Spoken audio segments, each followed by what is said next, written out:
എല്ലാവർക്കും നമസ്കാരം. ഇന്ന് നമുക്ക് ടിപ്പു സുൽത്താൻ്റെ കോട്ടയൊന്ന് കണ്ടാലോ? കാണാത്തവർക്കൊക്കെ ഒന്ന് കാണാട്ടോ.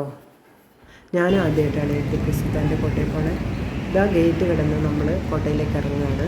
13-ാം നൂറ്റാണ്ടിലെ ജൈന ക്ഷേത്രമായിരുന്നു ഇത്. അത് പിന്നെ 18-ാം നൂറ്റാണ്ടിൽ ടിപ്പു സുൽത്താൻ പിടിച്ചടക്കി അവരുടെ വെടിക്കോപ്പുകളും വെടിമരുന്നുകളും സൂക്ഷിക്കാനുള്ള സ്ഥലമാക്കി മാറ്റി. അങ്ങനെ ഇതിന് ബത്തേരി ടിപ്പു സുൽത്താൻ്റെ കോട്ടയെന്നാക്കി. അതിനു മുമ്പ് ഇത് ഗണപതി വട്ടം എന്ന് പറഞ്ഞ ക്ഷേത്രം ഇരുന്ന സ്ഥലമെന്നാണ് അറിയപ്പെടുന്നത് കേട്ടോ. അങ്ങനെ നമ്മൾ കൽപ്പടവുകൾ ഇറങ്ങി അങ്ങ് ചെല്ലുമ്പോൾ വലിയ വലിയ കല്ലുകളാൽ തീർത്തിരിക്കുന്ന ഒരു കോട്ടയാണ് ഇത്. ഇവിടെ കോട്ട കാവൽക്കാരാണ് ഈ ചുറ്റും കാണുന്ന ആൾക്കാർ കേട്ടോ. അത് അവിടെയുള്ള ഒരു അയൽവാസി പറഞ്ഞു, ഇവരാണ് ഇവിടെ നിറയെ എന്ന് പറഞ്ഞു.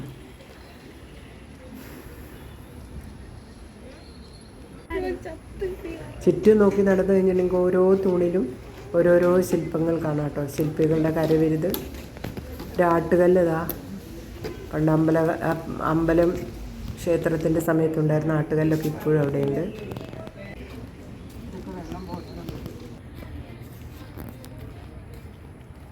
വലിയ വലിയ കല്ലുകളിൽ ഓരോ ശില്പങ്ങൾ ചുറ്റുപാടും കൊത്തിവെച്ചിട്ടുണ്ട്.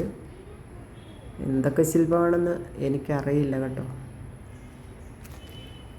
കാണാത്തവരൊക്കെ ഒന്ന് വന്ന് കാണാം.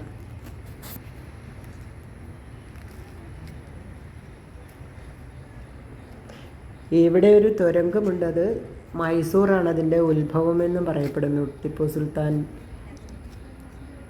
ഇവിടുന്ന് മൈസൂർ വരെയൊക്കെ ടിപ്പു സുൽത്താൻ തുരങ്കത്തിൽ കൂടി ആയുധങ്ങൾ കടത്തിക്കൊണ്ട് പോയായിരിക്കും.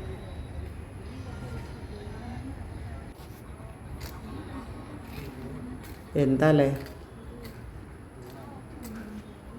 ഇപ്പോൾ ഇവരാണ് ഇവിടുത്തെ കാവൽക്കാർ. പ്രധാന വാതിലിൻ്റെ അവിടെ പോയി നോക്കിക്കഴിഞ്ഞാൽ നമുക്ക് എന്താണത്, ജൈനമതത്തിൻ്റെ ആയിരിക്കും. ഒന്നും അറിയില്ല കേട്ടോ. ഉള്ളിലേക്ക് നോക്കിയാലൊന്നും കാണാനില്ല നമുക്ക്. കുറേ അങ്ങ് അറ്റത്തായിട്ട് ഇങ്ങനെ എന്തോ ഉണ്ട്. അത് അടച്ചു വെച്ചേക്കാണ് ഇപ്പോൾ. പിള്ളേരുടെ ഗവേഷണം മൂലം ഈ കോട്ട അടച്ചു എന്നാണ് പറയുന്നത്. പിള്ളേർ ഗവേഷണങ്ങൾ നടത്തിയിട്ട്. നിങ്ങൾക്ക് ഇഷ്ടമായിട്ടുണ്ടെങ്കിൽ ഒന്ന് സപ്പോർട്ട് ചെയ്യണേ. ബായ്.